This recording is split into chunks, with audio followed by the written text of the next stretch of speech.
Thank you very much, and it's a great honor to be invited here. Thank you all. And so I am not a lawyer, and I have not played one on TV either.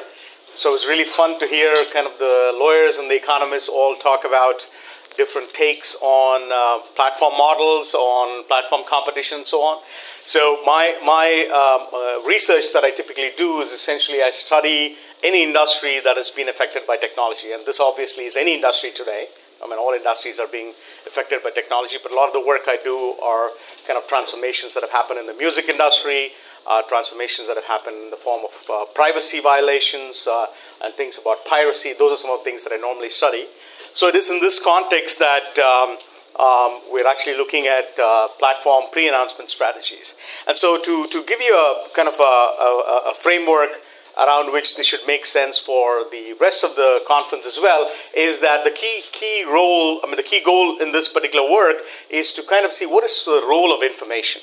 So in other words, we have studied a lot about competition between, products, substitutes or complements, and then we've kind of looked at sort of what is the role of information and the price setting that actually happens. It's kind of a limited amount of work, I think, on sort of the role of information, particularly in the context of platform competition. And that's really one of the key things that we want to study. So this is work that's co-authored with Rajiv, who's a faculty at SMU, the other one, the Southern Methodist University in Dallas.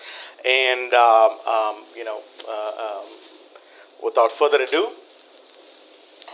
so you might be familiar with, sort of the elements of pre-announcements, right? So this is something that you see a lot in particularly the video game industry. So essentially, you have an Xbox, or you could have possibly, a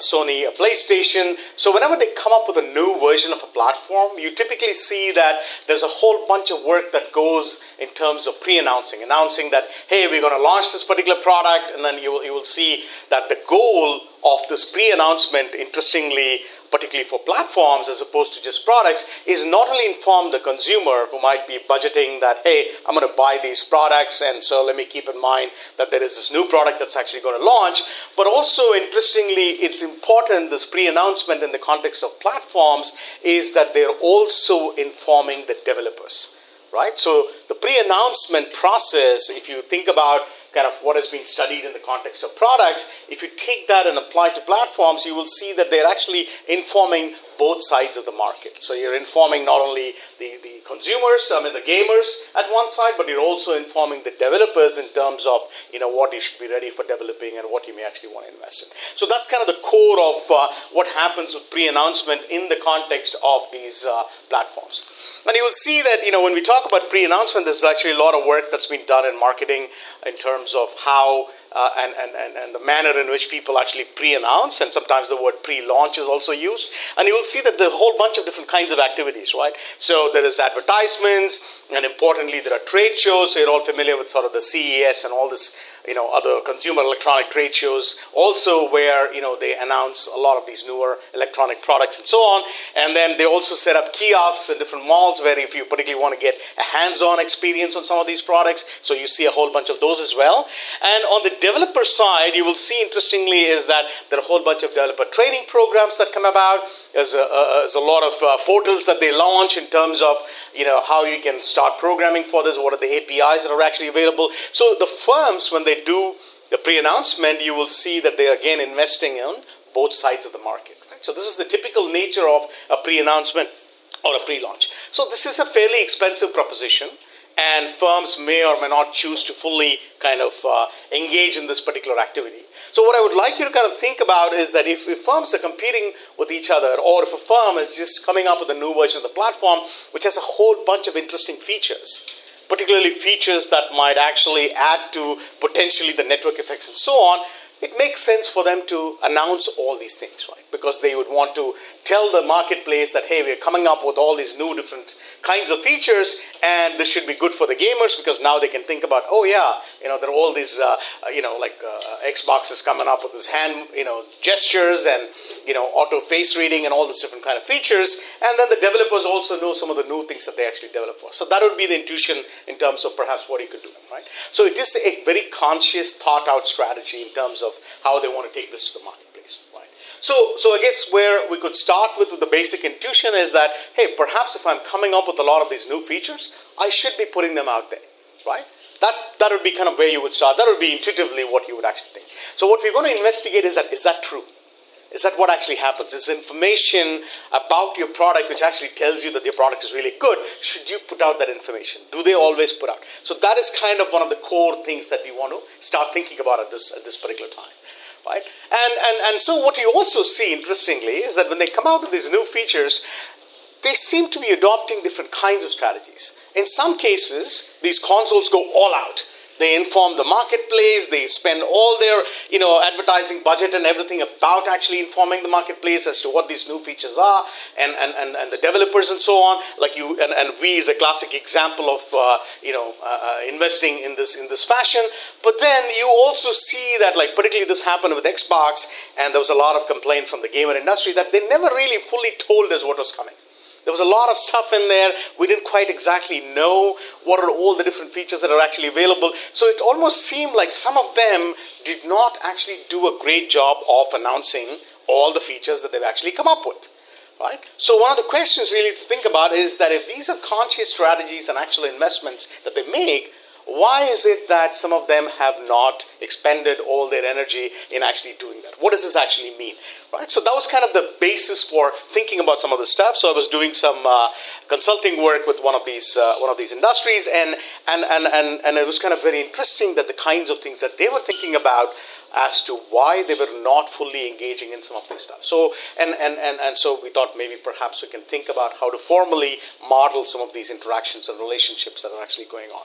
Right? So that's kind of was the starting point to think about this. Right? So which basically means that if I were to think about, from the business school, and somebody said, we're not teaching it to the MBAs, but this is one of those things where I do teach a little bit of this to the MBAs. So, we had to start with some of these managerially relevant questions. And so if you kind of think about it, the basic questions that we are asking is how intense should this level of pre-announcement be? I mean, if I've come up with a new version of a platform, and also interestingly, how would install bases actually affect? Like suppose I have a large install base. How would this affect in terms of what I should actually do in terms of a new version of Xbox or a new version of Sony PlayStation I'm launching? And also in terms of what does it mean if my gamers or my developers are very tightly sort of have strong expectations in terms of what is it that they want in terms of a set of features, right? So those are also some of the things that we are interested in. And essentially at the end of the day, how is also this decision affected by the fact that some of my developers may be agnostic towards my platform, meaning, multi-home. But they might decide I will develop for them, I might develop for the other people as well, right? So these are sort of the broad questions that we are interested in terms of, what is happening when a platform develops a new version of its particular product. So if you kind of look at the literature in terms of, what people have done before, you will see that there's a whole bunch of literature from the marketing side on pre-announcement. Largely, these have been in the context of products, right? So not in the context of platforms. So which means oftentimes it's about, informing the consumers and make sure that they hold off for your product in terms of how they use the budget and so on. So that's really the main sort of focus that has been from the marketing side of things. And at the same time, if you look at the literature on platform competition, and the morning, somebody raised work by Armstrong and so on. So there's been tons and tons of work that have been done on platform competition, and then these have been done both in economics and in my field, information systems, where there's work by Barker, Van Alstyne, and all these folks, right? And so if you think about it, they've kind of looked at sort of what are the elements of the two-sided competition that will actually play a role, the network effects, single versus multi-homing. So our goal is to build on all of those to essentially model this question of pre-announcement. If I'm coming up with a new product, should I pre-announce those features? Should I actually look at, incorporating all elements of my particular product and informing the consumer marketplace, right? So that's kind of the starting point. And if you look at sort of the role of information, which basically means that if you think about these new features of the product and informing the marketplace about that, informing the developers and the consumers about that, have people kind of studied this or looked at this, right? So what is kind of interesting is that there's some work done by Soleimano, and there's also work done by HKU and CHELLAPPA, where they have kind of looked at what happens if one side is informed about the prices. That's one particular model they've looked at. But also, if you look about this work by Soleimano and Way, they've kind of looked at something that is very interesting, is that what happens when one side is completely determined that this is how the other side is going to work. This is what they call strong expectations. In other words, they have a strong expectation in terms of this is how the market will clear, or this is how the other side is actually going to operate. And then they've looked at weak expectations, which are a little more on the basis of that they're willing to change in terms of how things might actually happen eventually, right? So our goal is to really look at not just statically what might happen if a set believed this way or if another group believed that way, but rather we want to look at what if the firm decided to strategically use the amount of information they have about their new product and how they would let it out, which is essentially what pre-announcement is. Right? So if you think about pre-announcement or pre-launch, they're basically telling both sides of the marketplace in terms of how much they would actually know. So that is the key question that we're kind of interested in, and to see what does that mean, in terms of the eventual market outcome.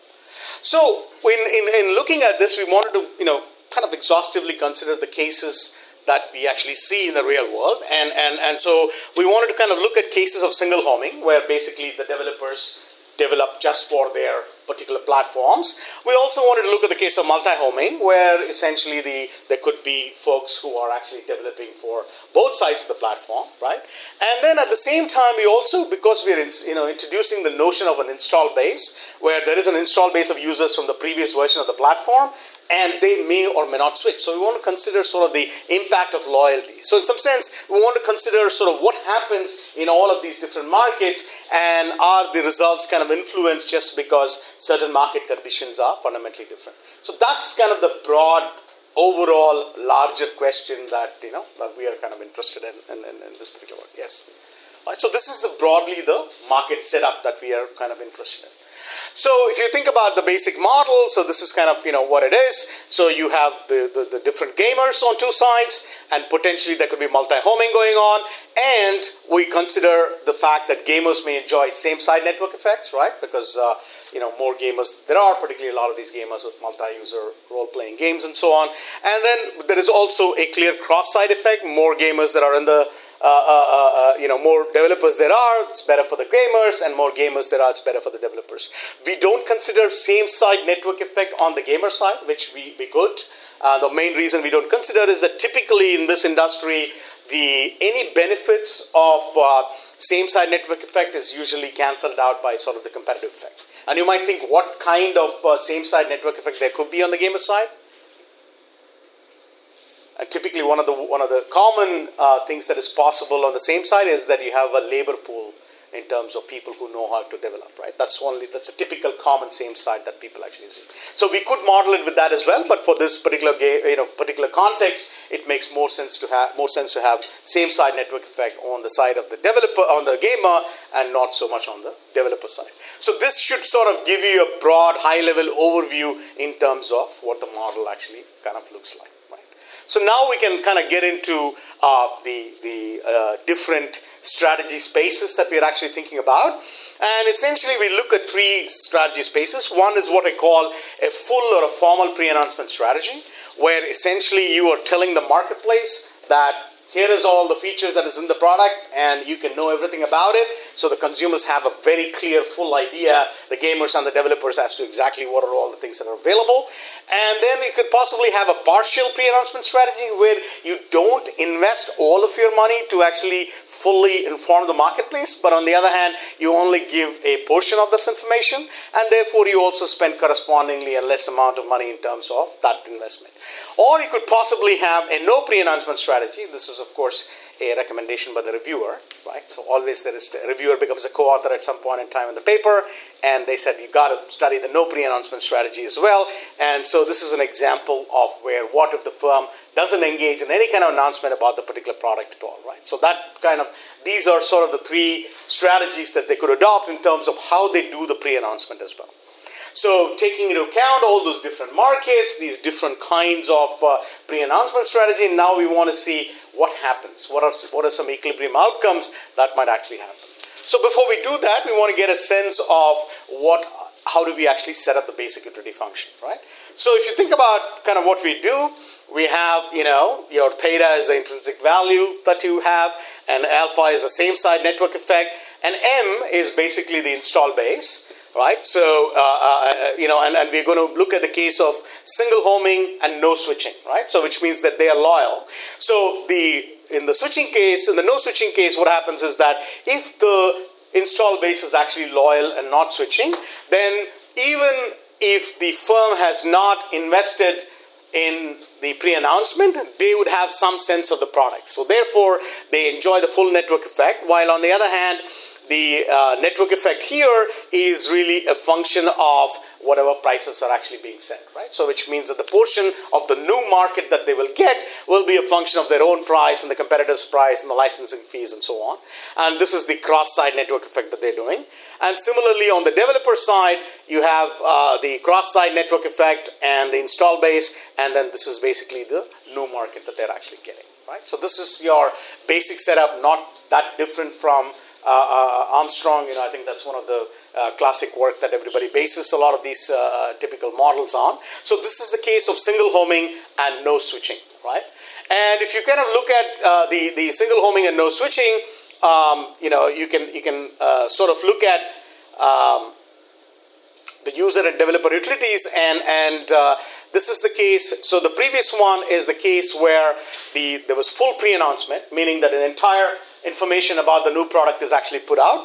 And here you will see that there is a parameter mu that is added that corresponds to the amount of understanding that the both sides of the market actually have about it, right? So which means that they don't know whether or not that there will be this whole bunch of people who will actually use the different product based on whatever information that the firm has actually strategically decided to share. They have an expectation that they have formed that is, a factor that you can think of this as sort of the strength of network effects. They have sort of underestimated from the whole possibility because that is how much that the firm has actually put out. And in case that the firm has made no pre-announcement, then we can see essentially that it is only the install base that is actually playing a role, because these consumers don't have a clear expectation in terms of what will be the market that will use and how that will actually add to my particular utility. So those are sort of the basic setup of the utility function. So what we need to keep in mind is that you do a pre-announcement. Based on the pre-announcement, you have an understanding in terms of what is the potential network effect I could enjoy. And if the pre-announcement is full, where they've invested all the money and explained all the features and so on, then you have an expectation that, hey, this new market that might come in, that's going to add to my network effect. Or if it is only a partial amount, then you only have, you think, yeah, maybe this is how much it's actually going to happen.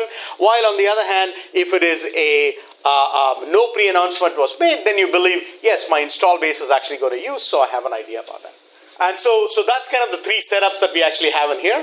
So let's think about sort of the timeline of the game. And if you think about the timeline, so the firms have their own versions, they have their own install base and of users and developers, and then they develop new versions of their platform, and then they have to set their licensing fees. That takes into account what might be the expectations that the developers and gamers might form on the other side, and therefore it's a classic fulfill expectations model where they have to take into account based on their pre-announcement strategy that they actually engage in at this time as to what should be the optimal prices I should actually set, and then they release their platform and on the next stage, right? So these are the typical three objective functions depending upon sort of what kind of pre-announcement strategy that the platform uses. So this is where they said they have the full cost of when they do a formal announcement, or they could have incurred just a partial cost, which corresponds to sort of a partial announcement that they would do. Or they could have a no pre-announcement case where essentially they have not incurred any cost and the market has no expectation in terms of what is there in the new features. And therefore they believe, well, my network effect is going to come only from my install base and is not going to come at all from the new market. I'm not going to believe what is it that they can actually add to me. So these are the basic three objective functions. And so this is your classic how we abstract the single and multi-homing. This is your classic hoteling abstraction. And so this is the single homing scenario. So some people will actually use A and some people will do B, both on the user and the developer side. And in the multi-homing, like we said, we are only looking at the developer's multi-homing. So some of them will get this and some of them will go to B. And then we will have some who will actually multi-home, right? So we endogenize this decision. We don't assume that the portion actually multi-homes. So we will figure out sort of what is the portion of the market that will actually multi-home as well. So we want to, when we actually solve for the multi-homing in this scenario, right? So if you apply the hoteling model, and then you can see that these will be your price-dependent demand that you will actually have, and for the full and the formal, and then from here we have our basic results, right? So let's first look at the single homing and no switching case. And what we actually see is that when the agents do not switch, you will have the licensing fees and equilibrium prices. And essentially, if I go to the summary of these three results, you will see that the prices and licensing fees are higher under the no pre-announcement strategy. Right? So essentially, even if I've created all these different new features and features that are, going to increase the network effect for the expectations for the gamers and developers, if I don't pre-announce, then actually my prices and licensing fees are higher than if I had fully told you about the product. Right. So if you kind of think about this, like what is the intuition behind this result? Why do we actually see this particular result? And essentially it goes back to the role of competition, right? So if it was a monopolistic scenario, then essentially you have a product that has great value, great quality, you inform the market about all that stuff, and you're able to extract that surplus. What happens in the competitive scenario is that you inform the market on both sides about your product, and that increases sort of the expected network effects from it, and that actually intensifies the amount of competition, and essentially therefore you end up setting lower prices and lower licensing fees when you actually fully inform the marketplace of that, right? So that's essentially what we really see, and essentially you adopt this no pre-announcement strategy when you have a market which is full of people who have very weak strength of preferences, meaning that these are folks who could possibly switch very easily, meaning their disutility in kind of moving from one platform to the other is much lesser. In that particular case, you actually have an equilibrium and no pre-announcement strategy, and that is really where you sort of charge the highest prices. So this is kind of one of the key results that was kind of interesting and counter to general intuition, which was that you have a great product that in place, but your decision to pre-announce or not is not simply a function of the fact that you're improving the potential kind of the surplus for both sides of the market if you cannot extract value from that surplus. That's kind of the core thing that this is actually pointing out, right? So similarly, we consider a case where single homing and switching, and you will find that when we consider single homing and we consider the case where the loyalty, the base can actually switch, meaning the install base may actually switch to the new, to another another console when the new version is actually released, and then you will find in that case also our results hold exactly the same. Of course, the boundaries are different, but if you look at the prices, if you look at the licensing fees, they are always highest in the no pre-announcement strategy, and you will see that you will follow a no pre-announcement strategy when the strength of preferences in the market are relatively weak, right? So now we examine these for sort of the other scenarios as well. So now if you look at, what happens in markets where single homing and switching are there. So again, it's exactly the same result as we saw before in the case of no switching as well, right? And so now we look at sort of multi-homing and no switching. And if you look at the utility function for multi-homing, you will see for the users, they are now enjoying network effects from not only those who are here, but also this portion of the market as well, right? Because their cross-site network effects are from both sides of this, both the multi-homing developers as well as the single homing developers. And similarly for the other, and this is the single homing, multi-homing developers, and if you solve for this, once again, we have an exact similar result that basically talks about that the information that you will actually put out into the marketplace is very much a function of the strength of preferences of the user, and once again the no pre-announcement strategy provides you the highest profit in this marketplace as well. So then what we did was, after we examined this, we went on to kind of look at sort of the welfare results, and clearly what is interesting is that where does all that information actually go? Where is that surplus actually going? It's going towards improving the consumer welfare, meaning the agent welfare, both the sum of the gamers and the developers. They are actually better off when the firms, the two platforms, end up engaging in full information, when they fully inform about their products. While on the other hand, the overall social welfare is actually decreasing in the amount of information that is put out, which means that the loss that the firms, actually the two platforms, suffer from the competitive aspects is basically not overcome by sort of the welfare outcome that actually is happening. Okay, and essentially, to summarize, we can see that the markets with formal equilibrium outcomes, meaning the formal strategy, have the highest consumer welfare, while the no pre-announcement basically have the lowest social welfare. And I can stop right here.